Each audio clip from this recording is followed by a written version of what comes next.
Hi, you're in the garden with April. Welcome to the Chandler Community Education Garden at Veterans Oasis Park.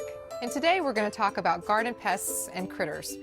We like to do things naturally and not put chemicals in our garden, and if you're the same, here's a few tips I hope you can use.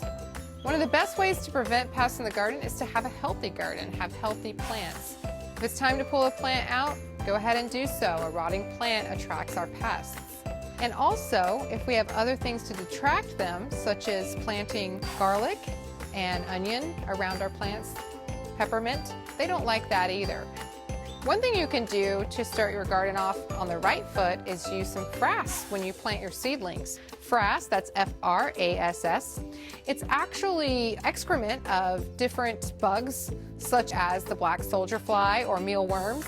Their excrement is dried out and used as a powdery substance you place around the plant, and what that does is it triggers the immune response of your seedling, and it automatically starts trying to defend itself against pests. So whenever those aphids or those whiteflies show up, it's already got a strong defense going, and that's something to ask for in your garden center or at your nursery.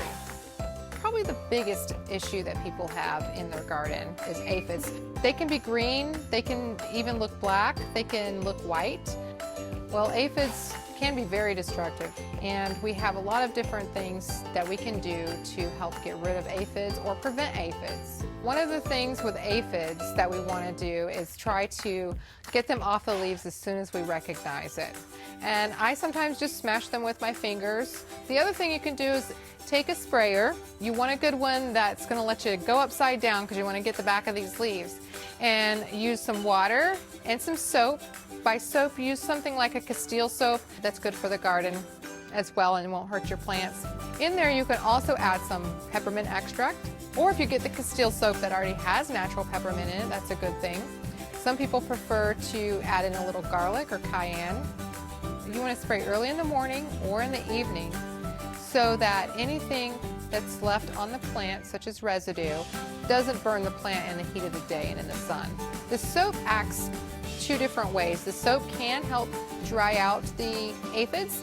The soap also helps bind it onto the leaves so that the water isn't just falling right off. When the aphids are eating your plant, they excrete this sweet mucus called honeydew.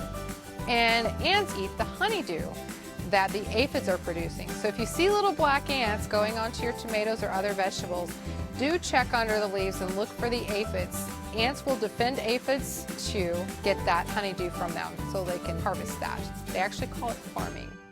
Another pest in the garden is your whiteflies, and you see those a lot whenever you bring something home from a big box store or whatever. They're coming out of the soil. It seems they're flying everywhere. One way to test for whiteflies is to put a yellow index card. They see yellow, they think it's a big giant flower garden.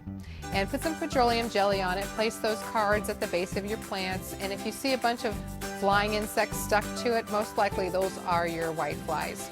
You can spray off the whiteflies, but of course they fly, so it isn't always the best way to get rid of them. Another thing that you can use is your neem oil and neem spray. Neem spray is a good all-around natural pest deterrent for especially your flying pests like your aphids and your whiteflies.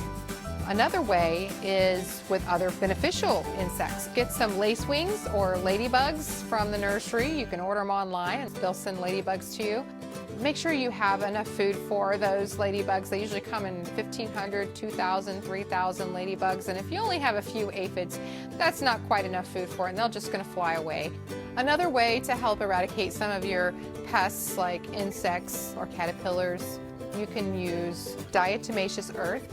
It's a powder and it's a natural substance that is mined, and I buy food grade so that if any's left on the leaves and I happen to eat it, it's totally fine. People actually use diatomaceous earth as a supplement, so it's not going to hurt you as a person. I got one of these, and it's great for spraying your powders everywhere you need to spray them. Diatomaceous earth is easy to use. You just place it into one of those puffers and you just puff it onto your plants. When you're putting anything on your plants, make sure that you're not putting it where your beneficial insects are too, because it will eradicate them too. You don't want to get to your bees and your ladybugs. few things that people want to know about is the grubs and caterpillars that they see on their plants and in the ground. When you see worms, grubs, caterpillars in the garden, you want to make sure you ID them first to make sure you're getting rid of a pest and not a beneficial. Maybe join a social media group. I do that when I need something ID'd, and instead of searching the internet for hours on end, I just post a picture of what I've seen and let a few other people just tell me what it is. One of the biggest pests are the tomato hornworms. And they eat more than tomatoes, but they are big and they are ugly. And they will completely strip a tomato plant in one night. So as soon as you see something like that, you'll want to get it ID'd and eradicated as soon as possible. When you find other caterpillars, it's always great to take a look and see what they are, because what if it's a butterfly or something else that's going to be beneficial to your garden? We don't want to just get rid of any pest because we don't know what it is. We want to make sure of what it is before we eradicate it from our garden. A few other things, like the cabbage looper is kind of the nickname for it, but there's other similar little green worms you often find on your leafy greens. You can use something called BT.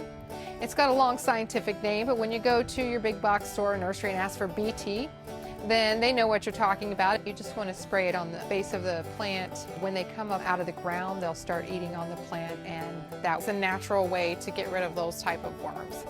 Another thing people see is grubs. Grubs down in the ground. Now, grubs and worms, like your earthworms, can be a sign of healthy soil. You want to try and check out the grubs and find out what kind of grub it is, because there are a number of grubs that live in our garden soils that are great for our plants. They serve to aerate the soil. They leave their excrement, which is a fertilizer in the soil, or there are some that are really bad that will eat the roots of your plants. So you definitely want to get rid of those if you can, but you don't want to get rid of everything if you're not sure what it is. Another pest in the garden are rodents. One of the worst ones is the gopher, because they will eat through your garden. It's very hard to eradicate. My suggestion is go ahead and call a professional. It's very difficult to catch a gopher. You can give it a try a few times if you find the right traps or however you want to do it, but they are very difficult. When it comes to small mice and things like that, I don't get too upset about them in the garden. Now, when it comes to the big rats, like roof rats, that can be a problem in a lot of gardens, especially if you're around citrus. Citrus tends to bring in a lot of roof rats, and they will eat your tomatoes, they will eat your watermelon, they will eat whatever they can get their hands on. And that's another situation where if it's just a couple that you're having problems with, you might try doing it yourself. But otherwise, that's another time when you might consider hiring professional service for that as well. I hope some of these tips help you keep your garden healthy and pest-free. That's all for now. If you'd like more information about gardening or how you can volunteer here in our garden, contact the Environmental Education Center or check out Break Time for more details.